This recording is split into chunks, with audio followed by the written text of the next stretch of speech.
Halo guys, selamat datang di Calon Rebahan. Kali ini saya akan menceritakan sebuah film yang berjudul The Mountain 2. Judul asli dari film ini adalah Dek2, diambil dari bahasa Turki yang berarti gunung, yang menceritakan 7 pasukan khusus yang berusaha membasmi para teroris di Irak untuk misi penyelamatan seorang jurnalis Turki, yaitu terdiri dari Kolonel Faisal, Sersan Arif, Sersan Mustafa, Sersan Bekir, Letnan Ogus, Sersan Estref, dan Sersan Baybars. Mereka adalah angkatan bersenjata Turki yang berjuang tanpa pamrih. Oke, langsung saja ke alur ceritanya. Sebelum dimulai, persiapkan diri kalian, cari posisi yang enak dan rebahan. Cerita diawali oleh pesawat tempur Black Ship yang akan segera menggempur lokasi musuh, namun batal karena dapat membahayakan misi operasi The Mountain di sana. Kemudian terlihat jurnalis yang bernama Cheida Balaban yang sedang disandra oleh para teroris. Karena Cheida telah menerbitkan berita tentang pasukan teroris itu, sehingga mereka akan membunuhnya dan menyiarkan agar bagi siapa yang melakukan hal yang sama akan senasib dengannya. Dan di sana pun sudah ada pasukan militer Turki yang akan menolongnya.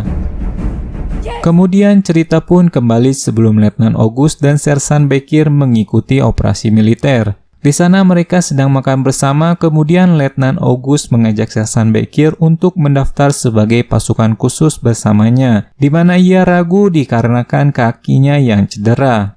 Namun kenangan bersama Kapten Yasar dan anggota militer lainnya yang telah gugur membuat mereka bersemangat untuk mendaftar, untuk menghormati mereka. Di mana masing-masing dari mereka memiliki kekurangan, di mana Letnan Ogus yang telinganya tidak berfungsi dengan baik, dan Sersan Bekir kaki kanannya yang sempat cedera, membuat keduanya sempat diragukan, di mana itu akan mempertaruhkan timnya nanti. Kemudian Kolonel Faisal tidak sengaja mendengarkan percakapan mereka. Kolonel Faisal adalah teman baik Kapten Yasar, di mana Kapten Yasar adalah atasan mereka berdua sebelumnya, sehingga membuat Kolonel Faisal memberikan kesempatan kepada mereka, dan dalam 2 bulan mereka harus berlatih mempersiapkan diri mereka. Kemudian Letnan Ogus dan Sersan Bekir mulai menjalankan latihan militer untuk menjadi pasukan khusus, di mana dalam 200 bintara yang terpilih, hanya ada 20 orang yang akan bergabung dengan tugas aktif pasukan khusus. Kemudian Kolonel Faisal memberikan motivasi dan mengatakan pada prajurit bahwa misi mereka bukanlah sebagai pahlawan atau legenda, melainkan untuk dilupakan. Sungguh tujuan yang mulia. Saat melakukan pelatihan, terlihat Sersan Bekir kesakitan di kaki kanannya akibat cedera waktu dulu, di mana pelatih malah menyuruhnya untuk berlari di lintasan dengan terpincang-pincang. Jika Sersan Bekir tidak sampai tujuan dalam waktu 30 detik, maka pelatih akan menyingkirkan Letnan Ogus dan akan dijadikan cadangan. Kemudian Sersan Bekir pun terus berusaha menahan rasa sakit dan lelahnya untuk menyelamatkan temannya. Di mana bagi seorang prajurit bukan dirinya lah yang terpenting, melainkan tanah air dan orang di sekitarnya. Hingga Sersan Bekir pun berhasil melewati tantangan dari pelatih, dan Sersan Bekir akan melakukan terapi untuk kakinya setiap minggunya.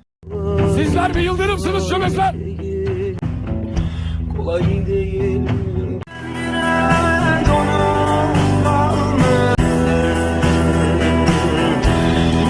Kemudian ketika mendapatkan jadwal libur, Letnan Ogus bertemu dengan seorang wanita bernama S dan berusaha mendekatinya dan mencoba merayunya hingga mengajaknya untuk minum kopi bersama. Malam harinya Letnan Ogus terbangun dikarenakan mimpi buruknya ketika melakukan tugas dulu yang menewaskan rekan-rekannya, di mana S berusaha menenangkan Letnan Ogus. Keesokan paginya pelatihan pun dilanjutkan, di mana mereka diberikan sebuah kertas yang berisi nama temannya. Bagi mereka yang memberitahukan nama temannya yang tertera di dalam kertas itu kepada pelatih, maka mereka akan mendapatkan makanan. Tetapi bagi mereka yang bersikeras tidak memberikan nama temannya, mereka akan terus disiksa, di mana Letnan Ogus dan Sersan Bekir pun tidak memberikan nama teman mereka, sehingga mereka terus disiksa hingga pada akhirnya mereka berdua dinyatakan lulus, dan mereka melewati batas rekor penyiksaan.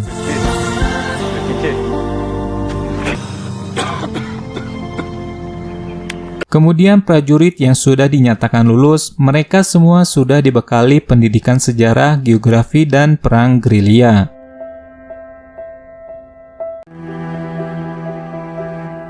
Setelah melakukan pelatihan, pada akhirnya mereka sekarang siap menjalankan misi khususnya.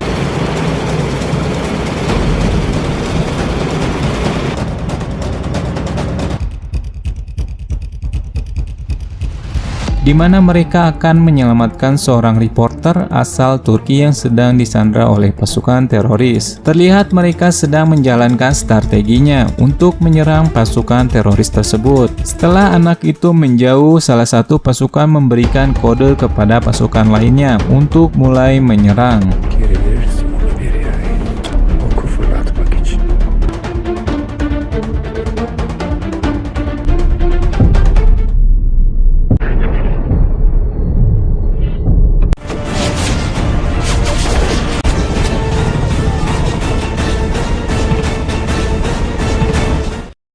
Kemudian mereka mendekati jurnalis itu untuk membawanya pulang ke Turki. Sebelum itu mereka mencari desa terdekat karena tempat itu terlalu terbuka yang bisa membahayakan keberadaan mereka. Dan Kolonel Faisal menyuruh Ceida untuk mengganti bajunya. Setelah Ceida mengganti bajunya dengan baju sipil, ia pun dipakaikan helm pelindung dan rompi anti peluru untuk berjaga-jaga. Setelah itu mereka berangkat menuju desa terdekat di arah barat, di mana Letnan August dan Sersan Bekir mengintai di garda depan. Dalam perjalanan, Sersan Mustafa memberi kamera milik Ceida, di mana dia diizinkan meliput apapun yang ia suka selain pasukan khusus. Dikarenakan pasukan khusus ini tidak mau cari muka, seperti ya gitulah. Ketika di perjalanan, mereka melihat deretan mayat yang dibunuh sekelompok teroris, di mana mereka mengeksekusi semuanya termasuk anak-anak. Tak lama dari itu, kelompok teroris pun datang.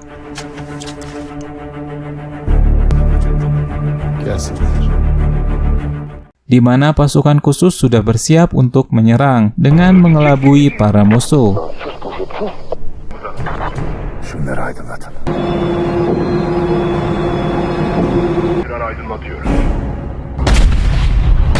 Dan seketika itu juga para teroris lumpuh, di mana sisanya ditangani oleh Sersan Arif menggunakan snipernya. Setelah semuanya selesai, mereka lalu mendekati lokasi dan memeriksa mobil para teroris. Tak lama dari itu, Kolonel Faisal mendapat kabar dari Dogan di markas melalui saluran komunikasi. Ia memberitahukan bahwa situasi memburuk, di mana para kelompok teroris itu mengepung gunung untuk menutup perbatasan, sehingga mereka perlu mencari tempat perlindungan yang aman. Tak lama dari itu, Ceida menanyakan kenapa tidak ada bala bantuan yang membantu mereka. Sebab operasi yang mereka lakukan adalah operasi rahasia sehingga mereka tidak akan mendapatkan bala bantuan apapun. Hanya tim mereka yang dapat menyelamatkan mereka sendiri. Kemudian Ceida menunjukkan suatu tempat kepada Kolonel Faisal, di mana tempat itu diperkirakan aman, dan mereka pun segera pergi menggunakan mobil para teroris menuju tempat yang dimaksud Ceida. Tempat itu adalah makam seorang raja Akkadia. Ketika di perjalanan, mereka berhenti sejenak, di mana Kolonel Faisal memerintahkan Letnan August beserta Sersan Esref dan Sersan Baibars untuk menyisir lokasi makam lebih dulu. Kemudian Ceida mulai bertanya mengapa pasukan khusus menyelamatkannya, padahal sepanjang karir Ceida dia selalu menulis artikel yang menentang pasukan khusus, di mana pasukan khusus melayani rakyat mereka dan tidak ingin dipuji. Mereka hanya ingin Ceida menghormati mereka dengan sukarela. Tak lama dari itu, Ceida juga ingin pasukan khusus menyelamatkan orang-orang di Irak. Namun itu bukanlah peperangan mereka. Pasukan khusus hanya ditugaskan menyelamatkan orang-orang Turki yang berada di sana, terutama Ceida. Dan mereka pun melanjutkan perjalanan. Ketika malam hari, Letnan August beserta Sersan Esref dan Sersan Baibars masih menyisir lokasi makam. Ternyata di sana sudah ada beberapa anggota teroris yang sedang memasang bom di lokasi itu, hingga pasukan khusus harus menghentikan bom tersebut, dan pertarungan pun terjadi.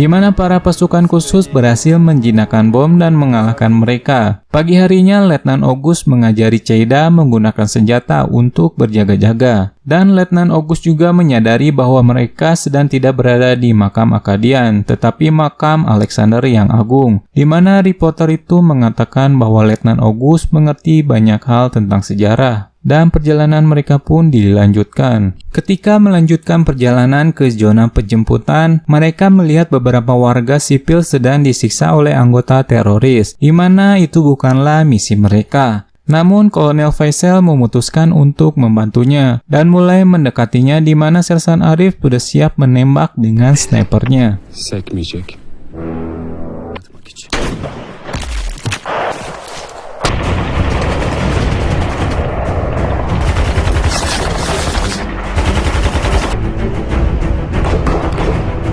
Ternyata para teroris itu memiliki sniper yang menyerang Sersan Baibars dan berhasil dilumpuhkan oleh Sersan Arif. Hingga mereka pun berhasil mengalahkan anggota teroris itu, di mana Sersan Mustafa segera menolong anak kecil yang pingsan bernama Enegul, dan Kolonel Faisal menolong wanita yang bernama Nabat. Ketika wanita itu melihat lambang pasukan militer Turki, ia langsung memeluk Kolonel Faisal serta mendoakannya.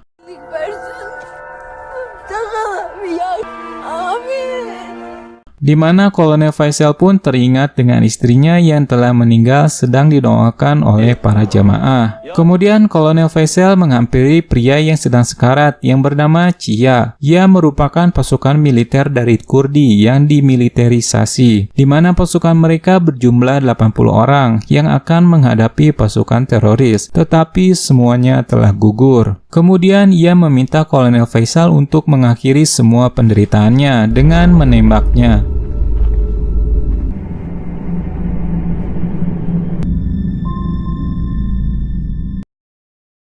Kemudian mereka pergi mengantar tawanan wanita dan anak perempuan itu ke desa mereka, yaitu desa Kardal.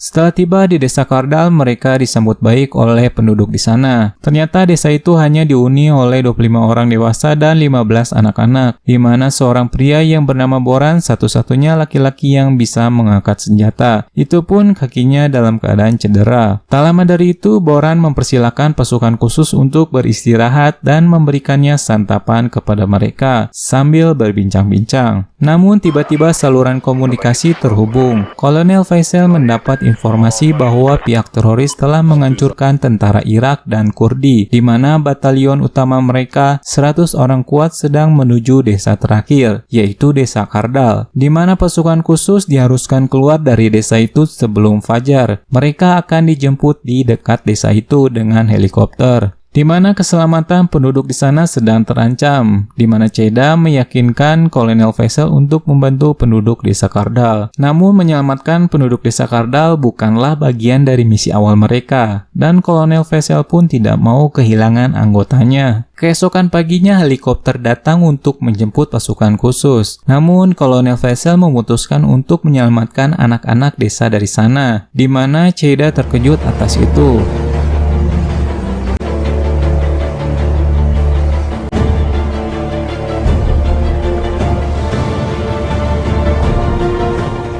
Dan Kolonel Faisal menyuruh Cheida untuk segera naik juga. Namun Cheida memutuskan untuk tetap tinggal di sana dan membantunya. Namun Kolonel Faisal menolaknya karena misi utamanya adalah menyelamatkannya, di mana Kolonel Faisal meminta Cheida untuk tidak membicarakan tentang penyelamatan ini dan tidak menulisnya. Semua ini akan menjadi rahasia karena pasukan khusus merupakan bayangan. Apapun yang mereka lakukan tidak boleh diketahui. Dengan berat hati, Cheida pun berjanji. Sebelum pergi, Kolonel Faisal memberikan surat kepada Cheida dan hanya boleh dibuka ketika Cheida sudah tiba di Turki.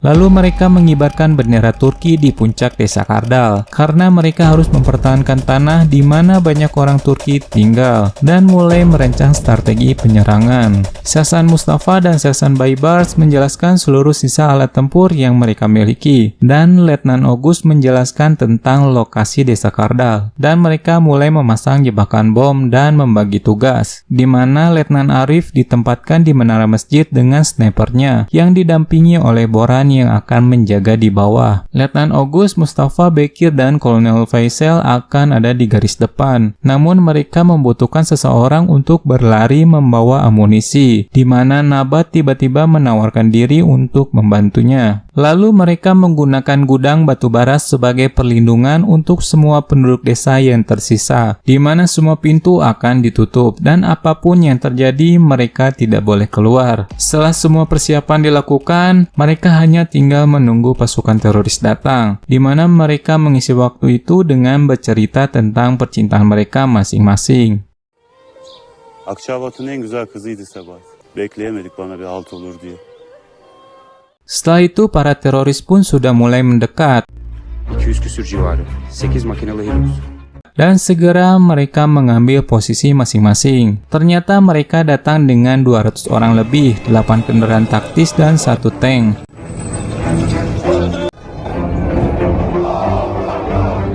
Dan pasukan khusus mulai meledakkan bom yang sudah terpasang.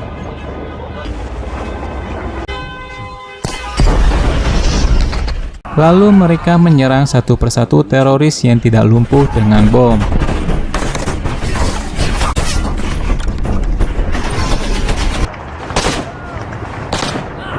Di mana tempat persembunyian Kolonel Faisal dan Letnan Ogus mulai diketahui mereka. Sementara senapan Boran mengalami kerusakan sehingga ia hampir saja terbunuh, namun dapat diselamatkan oleh Sersan Esref.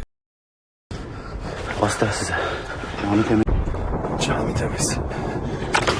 Di mana tank musuh sudah mulai mendekat dan Kolonel Faisal membutuhkan roket launcher untuk menghadapi tank tersebut. Di sana Nabat pun langsung berlari mengantarkan roket launcher kepada Kolonel Faisal.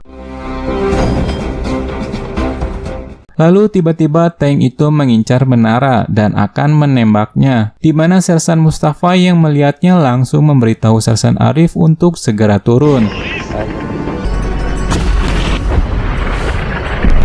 Di mana Letnan Ogus berhasil mengalahkan tank tersebut dan Sersan Arif berhasil selamat dari tembakan tank. Namun pasukan teroris yang lain mulai mendekat. Kolonel Faisal memerintahkan pasukannya untuk berkumpul di benteng pertahanan terakhir dan mereka pun segera pergi ke benteng pertahanan terakhir. Ketika berlari, Nabat tertembak di kakinya dan Letnan Ogus segera menggendongnya, sementara Sersan Mustafa terkepung dan ia dijadikan tawanan oleh musuh. Setelah Sersan Arif berjanji untuk merawat anaknya, Sersan Mustafa memilih meledakkan dirinya dengan granatnya untuk membunuh musuh di sekelilingnya. Dia rela mati demi tanah airnya. Kemudian Sersan Arif dan Sersan Esref membantu membawa Boran yang terluka parah. Ketika mereka akan pergi, Sersan Esref tertembak, di mana Sersan Esref terus mempertahankan posisinya dan menyuruh Sersan Arif menjadikannya perisai, di mana Sersan Arif tidak mau melakukannya, tetapi Sersan Esref memaksanya hingga Sersan Arif mulai membunuh orang yang telah membuat Sersan Esref gugur.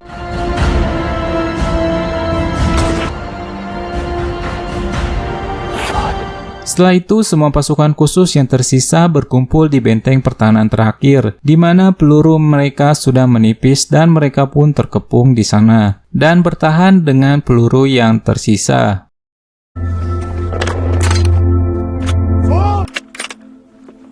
Son.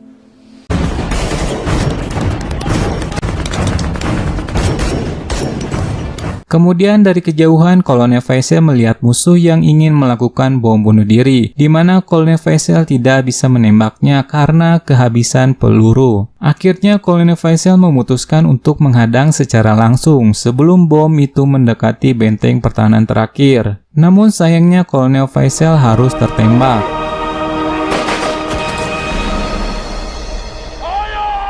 dan Boran pun mati. Melihat itu pun, Letnan August langsung membunuh musuh yang tersisa dan menghampiri Kolonel Faisal. Ceda yang baru saja tiba di Turki langsung membaca isi kertas dari Kolonel Faisal, di mana dia menulis tentang anaknya, dan Kolonel Faisal ingin anaknya kelak menjadi seperti Ceda, yang memiliki hati nurani, pengetahuan, dan menyukai tantangan. Di mana Kolonel Faisal ingin juga mengkritik negara dan militer, dan ingin mengungkapkan kesalahannya demi cintanya pada tanah air. Di bawah kibaran bendera Turki, Kolonel Faisal sedang menahan sakitnya, tetapi tetap berusaha untuk menyemangati pasukan yang tersisa dan memberikan kertas kepada Letnan August.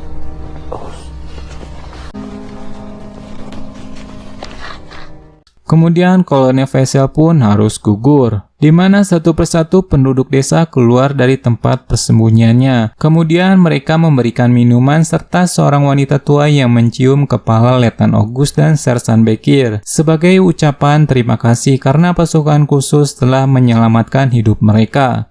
Dan film pun berakhir. Nah, itulah film The Mountain 2, di mana mereka melaksanakan tugas dengan hati nuraninya, tanpa harus dikenal, dan mereka menyembunyikan kebaikan mereka, dan fokus mencintai tanah airnya. Oke, semoga kalian terhibur dengan film ini. Mohon maaf bila ada kesalahan kata dan penyampaian yang kurang maksimal. Silakan komentar untuk kritik dan sarannya. Terima kasih. Salam rebahan.